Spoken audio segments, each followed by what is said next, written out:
Hello friends, welcome to the MPTS academy. I hope आप सभी अच्छे होंगे, पढ़ाई कर रहे होंगे, घर पे सेफ होंगे। ये आपका रिवीजन क्लास 5 है। ठीक, रिवीजन क्लास 5 किसके लिए हम लोग यहाँ पर रिवीजन कर रहे हैं? तो एसएससी के द्वारा जो एग्जाम्स कंडक्ट कराए जाते हैं, जैसे कि सीजीएल पीटी और CGL mains, CHSL, CPO PT और सीपीओ मेंस, एमटीएस और स्टेनोग्राफर के एग्जाम जो कंडक्ट किए जाते हैं, उनका हम लोग यहाँ पर रिवीजन कर रहे हैं। ठीक, आपका एग्जाम कोविड के बाद होगा ही, क्योंकि सीएचएसएल आपका पोस्टपोन हो गया था कुछ शिफ्ट्स में होकर। ठीक, फिर आपका सीजीएल पीटी का एग्जाम होना है, फिर आपका स्टेनोग्राफर होना है, एमटीएस होना है। सारे एग्जाम्स जो हैं आपको कोविड के बाद जैसे ही सिचुएशन सही होगा तो आपका एग्जाम कंडक्ट किया जाएगा। ठीक, तो यहाँ पर जो है हम लोग अभी रिवीजन कर रहे हैं। रिवीजन में आपको 10 जो है क्वेश्चंस दिए जाते हैं, जो कि सारे इंपॉर्टेंट क्वेश्चंस हैं। ये आप जब सेट जो है प्रीवियस ईयर का प्रैक्टिस करते होंगे या मॉक टेस्ट प्रैक्टिस करते होंगे या प्रीवियस ईयर क्वेश्चंस का जवाब प्रैक्टिस करते होंगे किसी भी बुक से, तो आपको इस तरह के क्वेश्चंस जो हैं जरूर देखने को मिलते होंगे या फिर इन पैटर्न्स पर आपको देखने को मिलते होंगे। ठीक, तो ये जो 10 क्वेश्चन जो आपको रिवीजन क्लास के तौर पर दिया जा रहा है, ये सारे जो हैं क्लासेस आपके लिए इंपॉर्टेंट हैं, तो लेसन को कंप्लीट देखिए। 10 क्वेश्चन, ज़्यादा से ज़्यादा आपका 8 से 10 मिनट का समय लगता है, तो आप जो है लेसन को कंप्लीट देखिए। 8 मिनट आप आराम से दे सकते हैं, और एग्जाम के समय भी आप एक बार और देख लीजिएगा, तो आपके जो है चांसेस जो हैं ज़्यादा क्वेश्चंस अटेम्प्ट करके वो भी सही अटेम्प्ट करने के चांसेस जो हैं बढ़ जाएंगे, क्योंकि क्वेश्चंस जो हैं एसएससी के द्वारा इसी तरह से पूछे जाते हैं। ठीक, तो ये रिवीजन क्लास 5 है। रिवीजन 1 to 4 क्लास आपको प्लेलिस्ट सेक्शन में मिल जाएगा, तो आप प्लेलिस्ट सेक्शन में जाकर देख सकते हैं लेसन्स को। चलिए आते हैं क्वेश्चन नंबर फर्स्ट पे। क्वेश्चन नंबर फर्स्ट का डायरेक्शन ये कहता है कि in the following question some part of the sentence may have errors, यानी कि सेंटेंस के कोई एक पार्ट में एरर हो सकता है। Find out which part of the sentence has an error, तो आपको ये पता करना है कि आपको सेंटेंस के किस भाग में एरर है और आप उसे अपने आंसर के रूप में चूज करें। ठीक, सेंटेंस हमारा है if I was knowing why he was absent I would have informed you. If I was knowing why he was absent, I would have informed you। ठीक, अगर आपको ये रूल याद है कि would plus have plus verb का third form होता है जहां पर यूज। ठीक, तो इसके पहले जो हम स्ट्रक्चर यूज करते हैं वो होता है आपका इफ। तो देखिए इस पार्ट में इफ का यूज सही हुआ है। ठीक, उसके बाद आपका है आता है सब्जेक्ट, तो देखिए यहाँ पर सब्जेक्ट सही यूज हुआ है। उसके बाद आपका आता है हैड। ठीक, यहाँ पर चूंकि हैड का यूज है नहीं, और हैड के बाद आपको यूज करना होता है वर्ब का थर्ड फॉर्म, यहाँ पर वर्ब का फोर्थ फॉर्म यूज हुआ है। ठीक, तो यहाँ पर जो है आपको यूज करना होगा इफ आई हैड नोन। ठीक, वास के जगह आपको क्या यूज करना है? हैड का यूज करना है, और नोइंग के जगह आपको नोन का यूज करना है। If I had known why he was absent, यदि मैं जानता कि वो क्यों एबसेंट है, मैं आपको जरूर सूचित करता। I would have informed you. तो यहाँ पर जो आपका राइट आंसर है वो है आपका ऑप्शन ए। यहाँ पर जो है आपको इस स्ट्रक्चर पर लेकर चलना होगा कि if plus subject plus had plus verb का थर्ड फॉर्म, उसके बाद आपका आएगा subject plus would plus have plus verb का थर्ड फॉर्म। ठीक, ये आपको कंडीशनल सेंटेंस में भी बताया गया है, तो कंडीशनल सेंटेंस का लिंक जो है आपको डिस्क्रिप्शन में दे दिया गया है, आप जाकर लेसन को देख सकते हैं। क्वेश्चन नंबर 2, यहाँ पे बोला गया कि in the following question out of the 4 alternatives select the appropriate which best expresses the meaning of the idiom और फ्रेजेस। ठीक, यानी कि आपको सबसे जो सटीक इडियम का अर्थ आपको बताता है, आपको उसको अपने आंसर के रूप में चूज करना है, वही आपको अल्टरनेटिव यानी कि विकल्प के रूप में चूज करना है। ठीक, जो आपका वर्ड है वो है आपका all at sea. All at sea मतलब क्या होता है? ऑल एट सी मतलब होता है कि आप जो है असमंजस में हैं। ठीक, आप क्या हैं? असमंजस में हैं। ऑप्शंस देखिए, कंप्लीटली कंफ्यूज्ड यानी कि आप पूरी तरह से असमंजस में हैं। Right answer is the option ए। बाकी ऑप्शंस देखेंगे तो ऑल सिंक इन वाटर यानी कि आप पानी में डूबते हैं। वेरी लार्ज एरिया बहुत ही बड़ा क्षेत्र। ऑन द बोट यानी कि नाव पर। Right answer is the option A.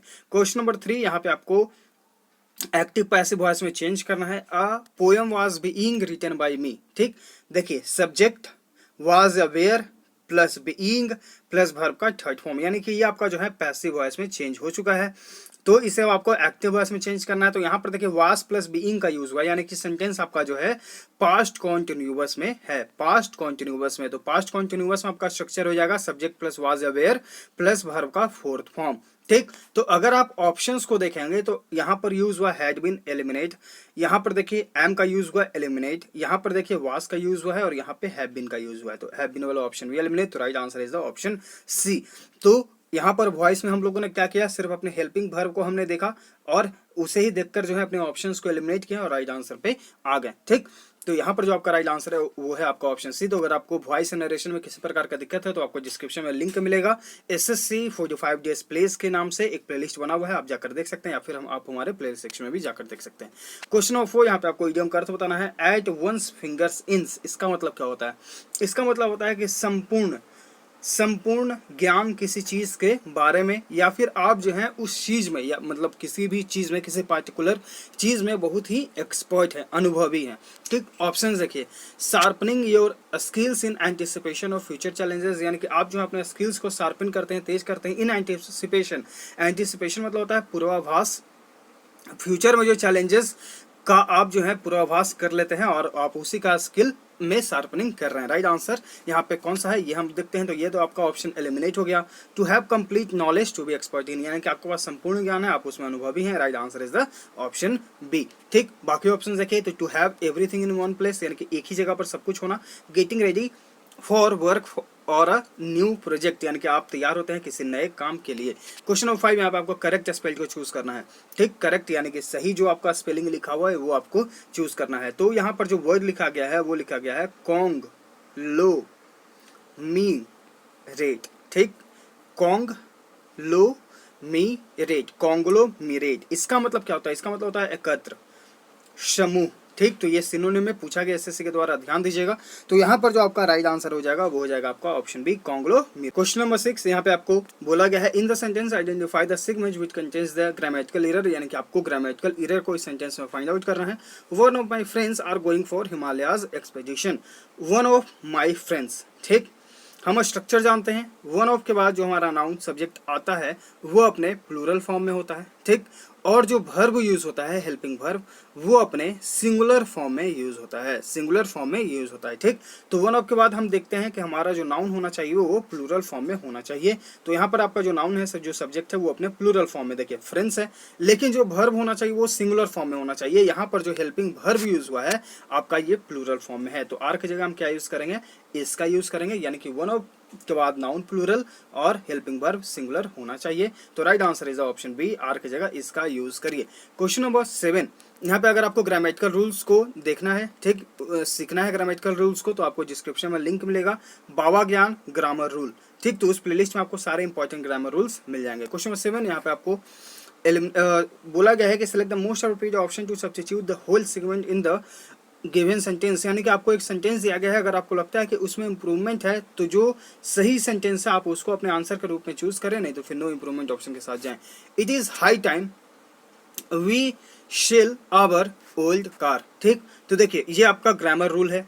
It is high time के बाद जो हमारा सब्जेक्ट बनता है वो पास्ट सिंपल में बनता है। ठीक, यानी कि आपको जो है सिंपल पास्ट में, यानी कि जो आपका स्ट्रक्चर होता है सिंपल पास्ट का, सब्जेक्ट प्लस वर्ब का सेकंड फॉर्म प्लस ऑब्जेक्ट, आपको इस फॉर्म पर बनाना होता है। तो आपको आपके लिए ये इंपॉर्टेंट ग्रामर रूल है कि it is high time, it is time के बाद जो हमारा सेंटेंस बनेगा वो सिंपल पास्ट में बनेगा। किसमें बनेगा? सिंपल पास्ट, यानी कि सब्जेक्ट प्लस वर्ब का सेकंड फॉर्म प्लस ऑब्जेक्ट के स्ट्रक्चर पर। ठीक, तो ऑप्शंस देखिए, ऑप्शन क्या है आपका? ऑप्शन ए में आपका है we are selling, eliminate. Option B आपका है वी प्लस वर्ब का सेकंड फॉर्म, ये हमारा आंसर हो सकता है। ऑप्शन सी आपका हैव सोल्ड, ये आपका एलिमिनेट, क्योंकि हम जानते हैं स्ट्रक्चर क्या है, सब्जेक्ट प्लस वर्ब का सेकंड फॉर्म। यहाँ पे नो इंप्रूवमेंट, ये भी एलिमिनेट, क्योंकि हमारा सेंटेंस यहाँ पे इट इज हाई टाइम के बाद वर्ब का सेकंड फॉर्म आना चाहिए। तो right answer is the option B. तो इस रूल को ध्यान रखिएगा, इट इज हाई टाइम के बाद सब्जेक्ट सेंटेंस आपका पास्ट इंडेफिनिट में बनना चाहिए। क्वेश्चन नंबर 8, यहाँ पे आपको सिनोनिम बताना है। सिनोनिम यानी कि प्रवाची शब्द मिटिगेट का, मिटिगेट मतलब होता है कम करना। ठीक, कम करना। अब इसका सिनोनिम प्रवाची क्या होगा? मूव यानी कि आगे बढ़ना, लीजन यानी कि कम करना। Right answer is option B, trivial यानी कि महत्वहीन, जिसका कोई महत्व ना हो, असिस्टेंस यानी कि सहायता। क्वेश्चन नंबर 10, 9 और 10 के लिए आपको ग्रामेटिकल एरर को फाइंड आउट करना है। Question number 9, it was a big blunder but was ignored it for the welfare of the city. It was a big blunder, एक वर्ड यूज हुआ है ब्लंडर। ठीक, तो ब्लंडर का अर्थ होता है बिग मिस्टेक। ब्लंडर का अर्थ क्या होता है? ब्लंडर का अर्थ होता है बिग मिस्टेक। तो ब्लंडर का जब अर्थ होता है बिग मिस्टेक, तो यहाँ पर हम फिर से बिग का यूज क्यों करेंगे? यानी कि या तो आप बिग मिस्टेक को लिखिए, या तो आप सिर्फ ब्लंडर लिखिए, ठीक। ब्लंडर का अर्थ ही होता है बिग मिस्टेक, तो यहाँ पर जो है बिग का यूज सुपरफ्लुअस हुआ है, तो right answer is the option है, यहाँ पर से आपको बिग को रिमूव करना होगा। Question number 10, they stage in Kashmir for a short period of time and then they return home. कल हम लोगों ने सीखा था रिटर्न के साथ हम लोग कभी भी बैक का यूज नहीं करेंगे, ये हमारा डिवीजन हुआ फिर से, ठीक। तो रिटर्न के साथ आप कभी भी बैक का यूज ना करें। चलिए इस सेंटेंस में हम लोग ग्रामेटिकल एरर को फाइंड आउट करेंगे। तो यहाँ पर देखिए एक वर्ड यूज हुआ है अ short period of time, period का अर्थ होता है टाइम के बारे में, ठीक। तो यहाँ पर जो टाइम का यूज हुआ है ये सुपरफ्लुअस है, ठीक। इसके जगह आप तो लिखें फॉर अ शॉर्ट पीरियड, सिर्फ आपको यही यूज करना है, या फिर लिखिए फॉर अ शॉर्ट टाइम, क्योंकि पीरियड और टाइम दोनों का अर्थ सेम होता है, ठीक। तो यहाँ पर जो ऑफ टाइम का यूज हुआ है ये आपका सुपरफ्लुअस है, तो या तो आप लिखिए फॉर अ शॉर्ट पीरियड या फिर फॉर अ शॉर्ट टाइम, ठीक। तो यहाँ पर जो एरर हो जाएगा वो हो जाएगा आपका ऑप्शन बी, दोनों में से आपको एक को लिखिए, ठीक। तो ये है आपके इंपॉर्टेंट 10 क्वेश्चंस। आई होप आप सभी को हर एक क्वेश्चन अच्छे से समझ में आ गया होगा। आप हमारे टेलीग्राम चैनल को ज्वाइन कर लीजिए, द एमपीएससी अकेडमी, डिस्क्रिप्शन में उसका लिंक दे दिया गया है, वहाँ पर जाकर आप इन क्वेश्चंस को डाउनलोड भी कर सकते हैं, मीन्स की आज के लेसन का पीडीएफ और प्रीवियस लेसन्स के पीडीएफ भी, और वहाँ पर जो है आपको इस तरह के पीडीएफ सिनोनिम्स और एंटोनिम्स के देखने को मिल जाएंगे। आप लगभग 20 से 22 दिन पहले के लेसन्स को स्क्रॉल करके ऊपर जाएंगे तो वहाँ पर जो है आपको इस तरह से पीडीएफ जो है देखने को मिलेंगे। देखिए इस पीडीएफ में एक वर्ड है आपका जो एसएससी में पूछा गया है बहुत बार, सिनोनिम एंटोनिम के रूप में, आपको फिल इन द ब्लैंक में भी पूछा गया है, इसका अर्थ दिया गया है, यहाँ पे सिनोनिम दिया गया है और एंटोनिम भी दिया गया है, ठीक। तो जाइए टेलीग्राम चैनल को ज्वाइन करिए, वहाँ से इन पीडीएफ्स को डाउनलोड करिए, सारे एमबीए पब्लिकेशन बुक से दिए गए हैं। लाइक करिए, शेयर करिए, अगर आप चैनल पहली बार विजिट कर रहे हैं तो चैनल को सब्सक्राइब भी कर लीजिएगा ताकि आपके पास नोटिफिकेशन जाता रहे, आप अपडेट होते रहें। हम लोग मिलते हैं आगे के लेसन्स में। Thank you.